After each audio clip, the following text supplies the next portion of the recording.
गर्भाधान क्रिया का ज्ञान। हिंदू शास्त्र में संसार के स्मरणीय समस्त पदार्थों का वर्गीकरण करते हुए उन्हें केवल 4 भागों में विभक्ति किया है, जिसे चतुर्वर्ग कहा जाता है। उन 4 पदार्थों के नाम हैं धर्म, अर्थ, काम और मोक्ष। 4 प्रकार के बताए गए हैं। इन 4 पदार्थों को प्राप्त कराने वाले शास्त्र भी चतुर्विध हैं। 4 प्रकार के शास्त्र हैं।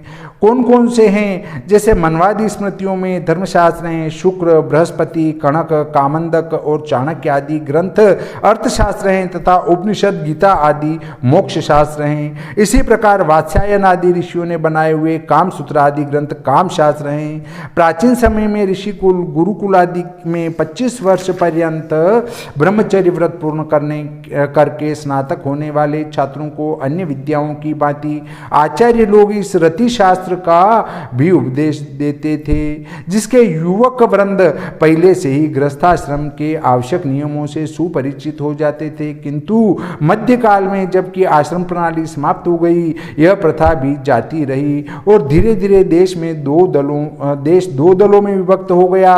एक दल उन राजा नवाब और रईसों का था जो विलासांत होकर दिन रात रंग रैलियां मनाते थे।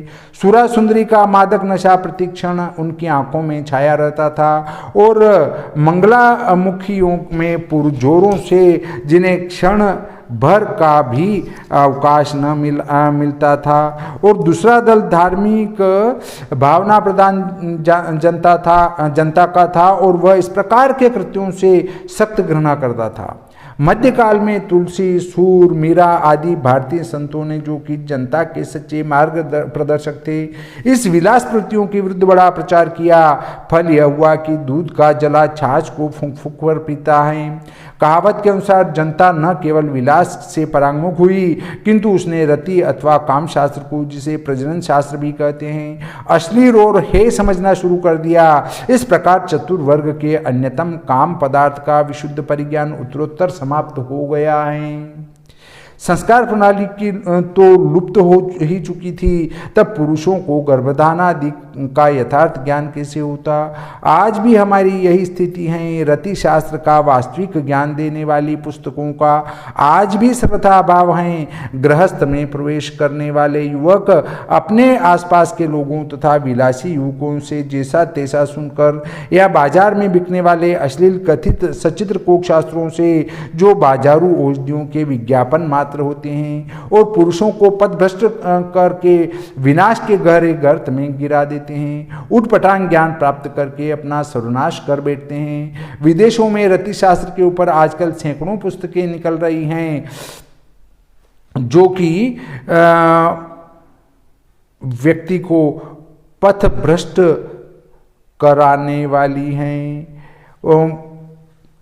इन पुस्तकों से गृहस्थ में प्रविष्ट होने वाले नवयुवकों को गृहस्थ का रास्ता दिखाया जाता है। इस प्रयत्न में वहाँ की जनता का कुछ उपकार ही हुआ, परंतु भारत में इस विषय की, विदेशों में तो कुछ पुस्तकें ऐसी है जो उनको गृहस्थ का रास्ता दिखाया जाता है, परंतु भारत में इसका अभाव सा हो गया है। इस प्रयत्न में वहाँ की जनता का कुछ उपकार हुआ, परंतु भारत में इस विषय की सच्ची शिक्षा देने वाली जो पुस्तकें उपलब्ध हैं, यदि भारतीय स्वयं उनसे सुशिक्षित होकर अपने गार्हस्थ्य जीवन को सुखी बनाने का प्रयत्न करे, तो वह पुनरपि इस विषय में भी संसार का सच्चा नेतृत्व कर सकते हैं। गर्भाधान संस्कार कराने वाले आचार्य को इस विषय का पूर्ण ज्ञान होना चाहिए। इसलिए यदि वह प्रणाली पुनर्जीवित हो तो संस्कारार्थी को सब अपेक्षित सत्य ज्ञान गुरु से ही प्राप्त हो सकता है, अथवा इस संस्कार से पूर्व ही वह संस्कार संबंधी योग्यता प्राप्ति के लिए इस विषय के ग्रंथों द्वारा अपेक्षित लाभ प्राप्त कर सकता है।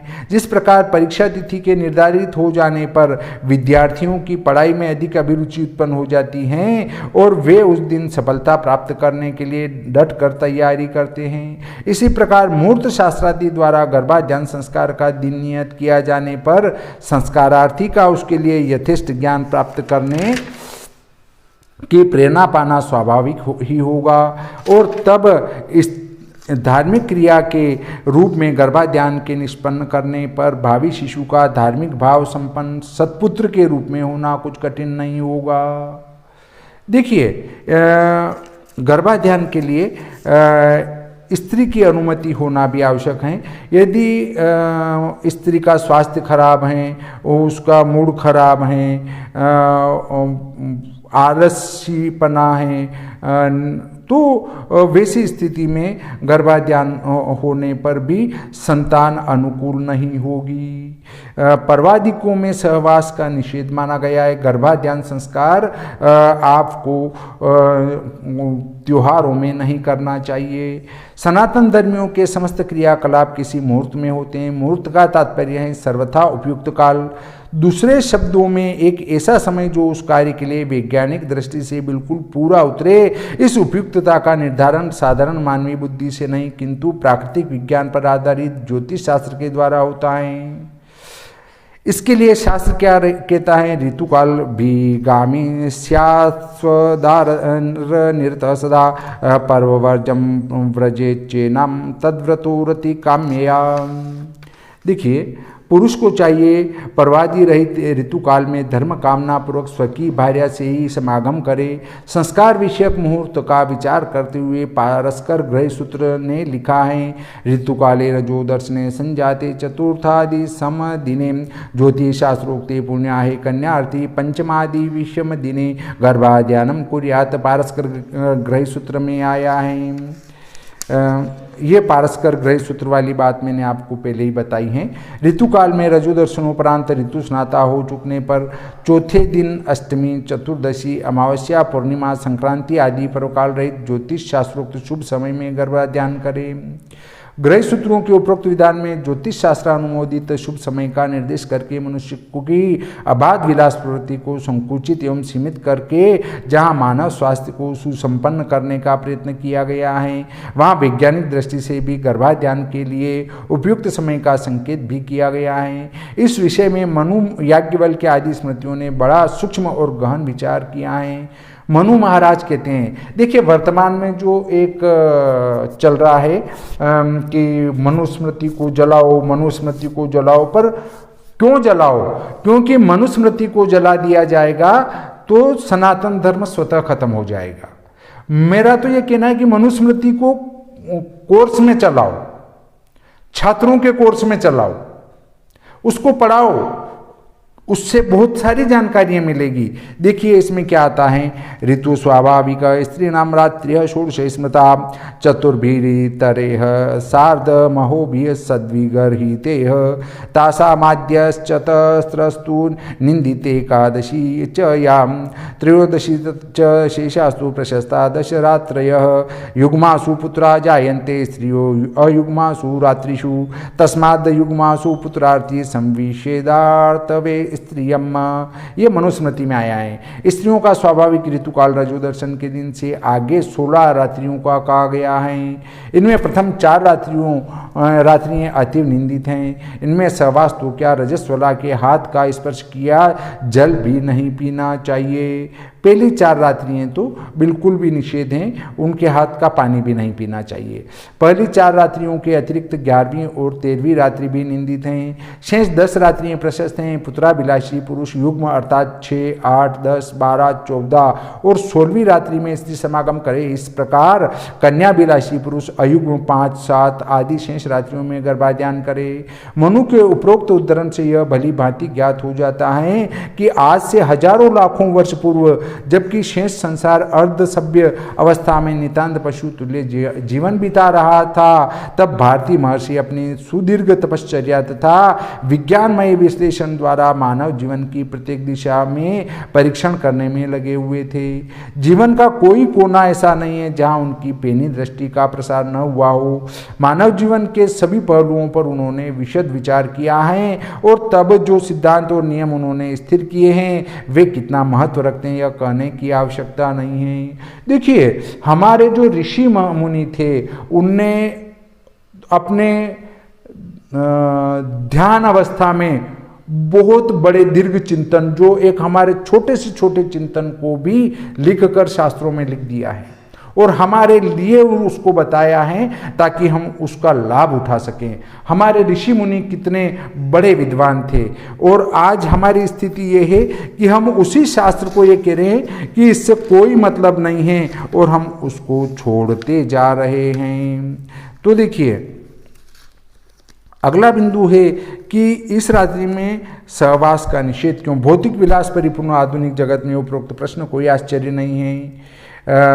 यावत जीवेत सुखम जीवेत जैसी सुंदर एवं सरल फिलॉसफी के मुकाबले मनु के उपरोक्त विधि निषेध समय नियम ज्वरार्थ प्राणी के सामने से हलवे की तस्तरी हटाकर कड़वी कुनेन देने के समान है। और तब रोगी का ऐसा करने वाले वैद्य और घर वालों के प्रति क्षोभ असहिष्णुता समर्थ होने पर आज्ञोल्लंघन भी स्वाभाविक ही है। आज यही दशा हमारे सामने है। लोग कहते हैं धर्म ने मनुष्य की सब प्रकार की स्वतंत्रता का अपहरण करके उसे कैदी बना दिया है। उसके सभी क्रियाकलापों पर सदा धर्म का अंकुश झूलता रहता है। खाना पीना सोना उठना बैठना गर्ज यह भी कि सभी कार्यों में अदृष्ट प्रेत की छाया की भांति धर्म उसके पीछे लगा रहता है। आखिर यह सब क्यों? धर्म मनुष्य के लिए है न कि मनुष्य धर्म के लिए। इस प्रकार के विचार आज सर्वत्र सुनने को मिलते हैं। ऐसी दशा में उपरोक्त प्रश्न का समाधान आवश्यक ही नहीं अत्यावश्यक है। परवादिकों में सहवास निषेध के रहस्य को समझने से पूर्व हमें इन बातों को बुद्धि में उतार लेना चाहिए जिससे प्रतिपाद्य समाधान को अनायासी समझ सके। भूगोल विद्या के अनुसार चंद्रमा दिव्य जली संगातों का जिन्हें रस कहा जाता है एक बहुत बड़ा पिंड है। हमारे शरीर में विद्यमान खून तथा प्राण जो कि जीवन के मुख्य हेतु हैं जल के विकार से बने हुए द्रव्य हैं। जैसा कि उपनिषद के निम्न उद्धरण से बड़ी भांति ज्ञात हो सकता है कि आप पीताश्रेया विधीयन्ते तासाम यः स्थविष्टो धातुस्तन्मूत्रं भवति यो मध्यमस्तल्लोहितं यो अनिष्ट स प्राणः। छांदोग्योपनिषद में यह आया है। मनुष्य जिस जल को पीता है उसका सबसे स्थूल भाग मूत्र बन जाता है, उससे सूक्ष्म भाग रक्त बन जाता है और सबसे सूक्ष्म भाग प्राण होता है। चंद्रमा की उत्पत्ति विराट के मुख से हुई है जैसा कि चंद्रमा मनसो जातः यजुर्वेद में आया है। इस मंत्र से भलीभांति जाना जा सकता है भूमंडल की उन सभी वस्तुओं पर जिनमें जलीय अंश रहता है चंद्रमा का प्रभाव पड़ता है। उदाहरणतया औषधि और वनस्पति चंद्रमा से ही रस को प्राप्त कर बढ़ती हैं, इसलिए चंद्रमा को औषधिश कहा जाता है। पार्थिव जल संगात समुद्र पर चंद्रमा का यह प्रभाव अमावस्या तथा पूर्णिमा के दिन दीर्घ ज्वार के रूप में तथा अष्टमी को लघु ज्वार जल के उतार के रूप में स्पष्ट दिखलाई पड़ता है। उपरोक्त तथ्यों को हृदयंगम कर लेने के बाद यह बात सरलता से समझने में आ सकती है कि शास्त्रकारों ने पर्व आदि काल में गर्भाधान तथा स्त्री समागम का निषेध क्यों किया है। पर्व से शास्त्र का अभिप्राय है अमावस्या पूर्णिमा चतुर्दशी अष्टमी तथा संक्रांति से है। इनमें पूर्णिमा अमा तथा दोनों चतुर्दशी इन चार तिथियों में चंद्रमा सूर्य और पृथ्वी एक ही सीधी रेखा में होते हैं। चंद्रमा और सूर्य के एक ही रेखा में होने से दोनों का सम्मिलित आकर्षण अन्य दिनों से अधिक होता है और उसका प्रभाव भूमंडल के अन्य पदार्थों की भांति मानव शरीर पर भी विशेष रूप से पड़ता है। हम पीछे हमने कहा है कि प्राण तथा रक्त जलीय विकार से उत्पन्न पदार्थ हैं, इसलिए इन पर उसका विशेष प्रभाव होता है। इन तिथियों में शरीरस्थ रस रक्त प्राण क्षुब्ध तथा उत्तेजित होते हैं। उनकी गति स्वाभाविक स्तर से विशेष बढ़ी हुई होती हैं। इसी प्रकार शुक्ल तथा कृष्ण पक्ष की अष्टमी को चूंकि सूर्य और चंद्र एक दूसरे के साथ समकोण बनाने की अवस्था में होते हैं फलतः उनकी आकर्षण शक्तियों का परस्पर संघर्षण हो जाता है और चंद्रमा की आकर्षण शक्ति स्वाभाविक स्तर से निम्न हो जाती है। इसलिए इन तिथियों में पार्थिव द्रव्यों पर चंद्रमा का प्रभाव स्वाभाविक अनुपात से कम होता है। इसका प्रभाव मानव शरीर पर भी पड़ता है। उस समय शरीरांतरवर्ती रस रक्त तथा प्राणों के हास एवं निर्बलता आ जाती है। पूर्णिमा आदि पर रसों में अति शीय वृद्धि और अष्टमी पर हास्य को देखने के लिए बंबई तथा कलकत्ता में समुद्र के किनारे चले जाइए। इन समयों में प्राकृतिक प्रेरणा से ही उठने वाले दीर्घ ज्वार और लघु ज्वार को देखकर आप स्वयं ही इसकी सच्चाई की कायल हो जाएंगे। तात्पर्य यह है कि इन पर्व तिथियों पर मनुष्य के प्राण तथा रक्तादि स्वाभाविक दशा में नहीं होते। चंद्र प्रभाव जन्य चढ़ाव एवं उतार से वे विषम अवस्था उत्पन्न होते हैं। अतः ऐसे समय में समागम करने से जो स्वास्थ्य वैषम्य से प्राण शक्ति क्षीण हो सकती हैं, वहाँ समागम से गर्भ स्थिति हो जाने पर भावी शिशु के शरीर में रक्त विकार तथा प्राण शक्ति दुर्बल्य आदि दोषों का रह जाना आश्चर्यकारक न होगा। वह बालक संपूर्ण आयु फोड़े फुंसी दाद आदि रक्त विकारों से तथा प्राण शक्ति की दुर्बलता से होने वाले हृदय दुर्बल्य आदि व्याधियों को भोगता अपने माता पिता के अज्ञात का फल चखता रहेगा। इसके अतिरिक्त क्योंकि चंद्रमा विराट भगवान के मन से उत्पन्न हुए हैं और समस्त चराचर के प्राणियों के मन समूह का एकमात्र अधिष्ठाता है, इसलिए उसके वृद्धि क्षय के तारतम्य से मनुष्यों के मन की अवस्था भी बदलती रहती है। पर्व काल में रस रक्त तथा प्राण के साथ मनुष्य का मन भी स्वाभाविक दशा में नहीं होता। ऐसे समय में गर्भाधान से उत्पन्न होने वाले बालक अतिशय क्रूर, साहसी, चारित्र्यहीन, चंचल या अत्यंत कायर, डरपोक और धैर्यहीन होते हैं। इसलिए ऐसे समय में कभी स्त्री प्रसंग नहीं करना चाहिए।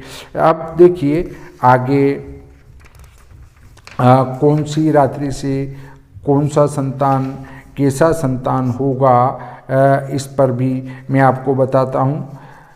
श्री मनु जी महाराज ने पुत्राभिलाषी पुरुषों के लिए युग्म अर्थात 6, 8, 10, 12, 14, 16वीं रात्रियाँ और कन्याभिलाषी जो जिनको कन्या की आवश्यकता है उनके लिए आपको 5, 7, 9, 11, 13, 15 इन रात्रियों का उपयोग कहा गया है गर्भाधान के लिए। तो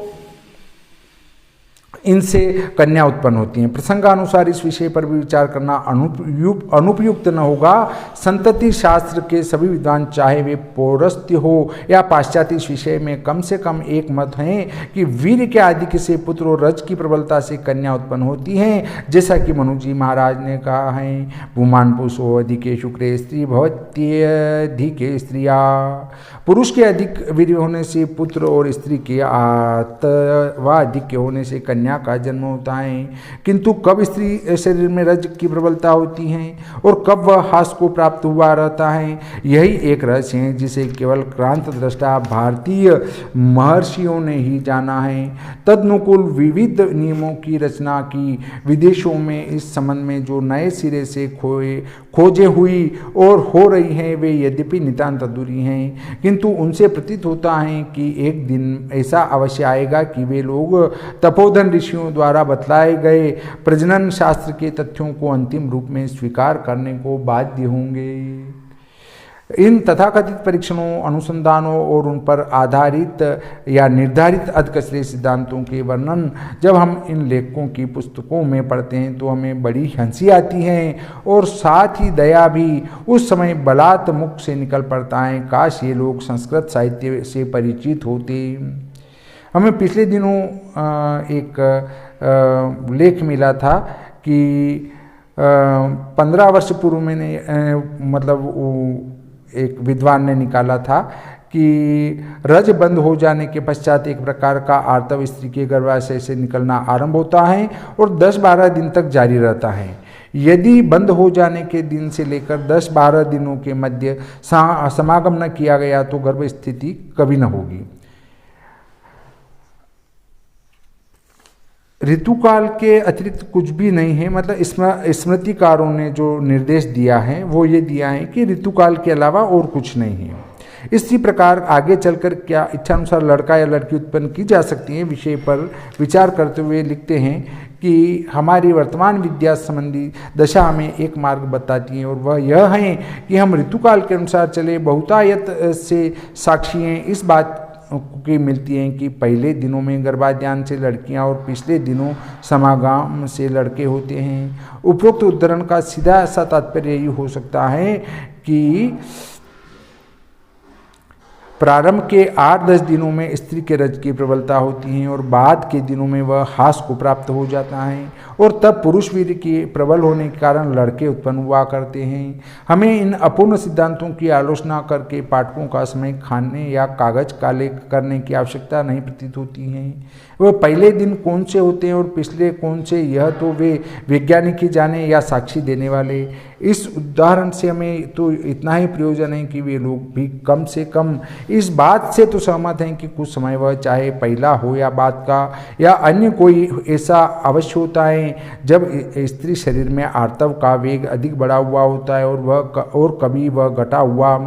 अब मनुविहित युग्म अयुग्म रात्रि व्यवस्था पर विचार कीजिए। उपरोक्त व्यवस्था का तात्पर्य यही है कि रजो दर्शन से शुद्ध हो जाने के अनंतर स्त्री शरीर में आर्तव वृद्धि के साथ एक प्रकार की तरंग उठती हैं, उसे मदन तरंग भी कहा जाता है। इसका वेग एक दिन अधिक होता है और एक दिन कम, जैसे एकांतर ज्वर ठीक एक दिन बीच में छोड़कर अगले दिन होता है। यह प्रायः सभी भुक्तभोगी जानते हैं। ठीक इसी प्रकार यह मदन तरंग समझनी चाहिए। तात्पर्य यह है कि 5वीं रात्रि से आगे एक रात्रि को छोड़कर 5वीं, 7वीं, 9वीं आदि अयुग्म रात्रि में समागम से कन्या जन्म होता है और इससे भिन्न में स्त्री का आर्तव निर्बल होता है। इससे उसके संयोग से पुत्र की उत्पत्ति होती है। इस प्रकार आप चाहें तो पुत्र उत्पन्न कर सकते हैं, आप चाहें तो कन्या संतान की उत्पत्ति कर सकते हैं। आपको इस पर विस्तार से ये जानकारी दी गई है कि कब कन्या होगी, कब पुत्र होगा। आप जैसा चाहें वैसी संतान प्राप्त कर सकते हैं। इस प्रकार आज का ये प्रसंग यहीं समाप्त होता है। श्री सरस्वती मैया की जय, श्री कृष्णचंद्र भगवान की जय।